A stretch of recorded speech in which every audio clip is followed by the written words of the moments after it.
नमस्कार मित्रांनो, मी active education YouTube channel मध्ये आपले स्वागत करतो आहे। आपणासाठी एक अत्यंत महत्त्वाच्या आनंदाच्या बातमीचे स्पष्टीकरण करत आहे। तर चला आपला जास्त वेळ वाया न जाता आजच्या प्रमुख गुड ब्रेकिंग न्यूजचे स्पष्टीकरण करूया। मित्रांनो, आजची मोठी गुड ब्रेकिंग न्यूज आहे, आनंदाची मोठी वार्ता। 27 जूनचे महा अपडेट, केंद्र सरकारची मोठी घोषणा, या कर्मचाऱ्यांना पेन्शन मंजूर। जाणून घ्या माहिती सविस्तर। या संदर्भामध्ये सविस्तर माहिती पाहूया। नमस्कार मित्रांनो, पुन्हा एकदा आपले ऍक्टिव्ह एज्युकेशन यूट्यूब चॅनल मध्ये मनापासून स्वागत व हार्दिक शुभेच्छा। आताच्या घडीची सर्वात मोठी महत्त्वपूर्ण बातमी घेऊन आलोय।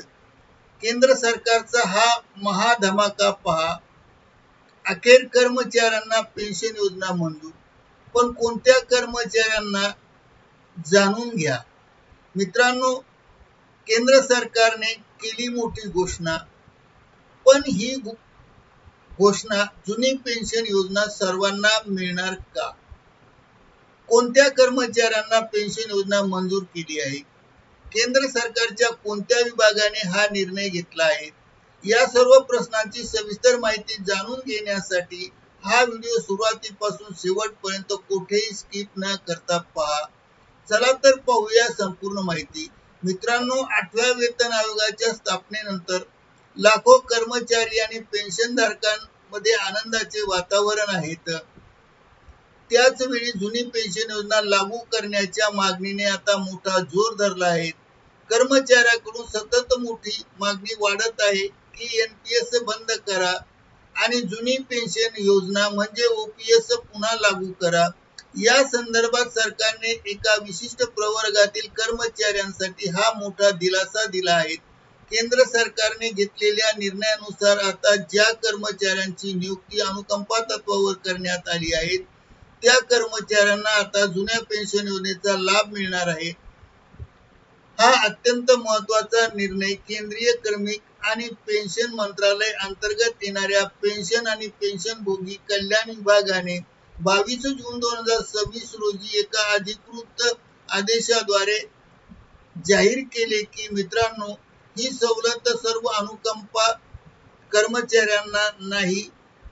यासाठी एक महत्त्वाची अट आहे, या सवलतीचा लाभ अशाच कर्मचाऱ्यांना मिळेल की ज्यांची नियुक्ती किंवा ज्यांनी 31 डिसेंबर 2003 पूर्वी किंवा त्यापूर्वी अनुकंपा नियुक्तीसाठी संबंधित विभागाकडे त्यांचे अर्ज सादर केले होते। म्हणजेच 1 जानेवारी 2004 पूर्वी सरकारी सेवेत असलेले सर्व कर्मचारी अनुकंपा तत्वावर काम करत असणाऱ्यांना जुनी पेन्शन योजना मिळणार आहेत।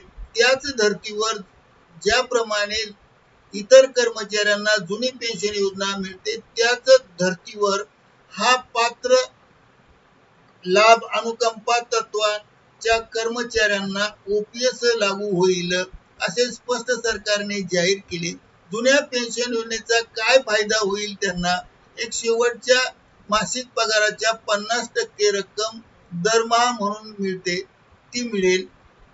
महागाई भत्ता, डीए, पेन्शनधारकांना कर्मचाऱ्यांप्रमाणेच इतर कर्मचाऱ्यांप्रमाणेच वर्षातून 2 वेळेस वाढणारा डीएचा लाभ मिळतो, तो मिळाल। 3, कुटुंब निवृत्ती वेतन, कर्मचाऱ्यांच्या पश्चात कुटुंबाचे पेन्शन सुरू राहते आणि याही कर्मचाऱ्यांना सुरू होणार आहे। कोणतीही गुंतवणूक नाही, एनपीएस प्रमाणे कर्मचाऱ्यांच्या पगारातून कपात होत नाही आणि सरकार या कर्मचाऱ्यांच्या पगारातून कोणतीही कपात करणार नाही।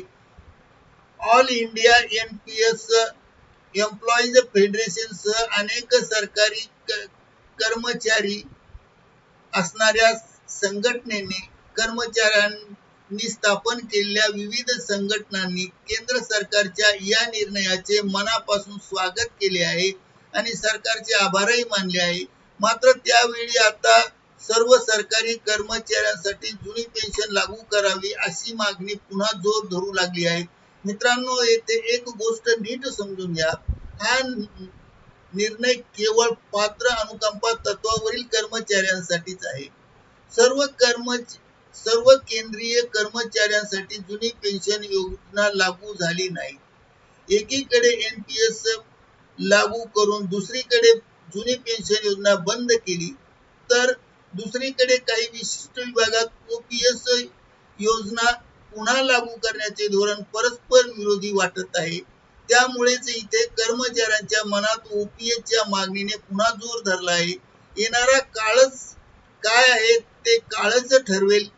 मित्रांनो, ही माहिती तुमच्या सर्व अनुकंपा कर्मचारी मित्रांना नक्की शेअर करा. तुमच्या विभागात असे कोणी पात्र कर्मचारी आहे का, त्यांना कॉमेंट करून सांगा. 8वा वेतन आयोग OPSचे अपडेट सर्वात आधी ऍक्टिव्ह एज्युकेशन चॅनल वर प्राप्त होतील. म्हणून ऍक्टिव्ह एज्युकेशन YouTube चॅनलला सबस्क्राईब करा. बेल आयकॉन दाबायला प्रेस करायला विसरू नका. व्हिडिओ आवडल्यास लाईक करा. अनुकंपा कर्मचाऱ्यांना जुनी पेन्शन योजना लागू केल्याबद्दल सर्व अनुकंपा कर्मचाऱ्यांचे ऍक्टिव्ह एज्युकेशन YouTube चॅनल तर्फे अभिनंदन. पुन्हा भेटूया मित्रांनो नवीन माहितीसह नवीन व्हिडिओ मध्ये. तोपर्यंत निवांत राहा. धन्यवाद. जय हिंद, जय भारत.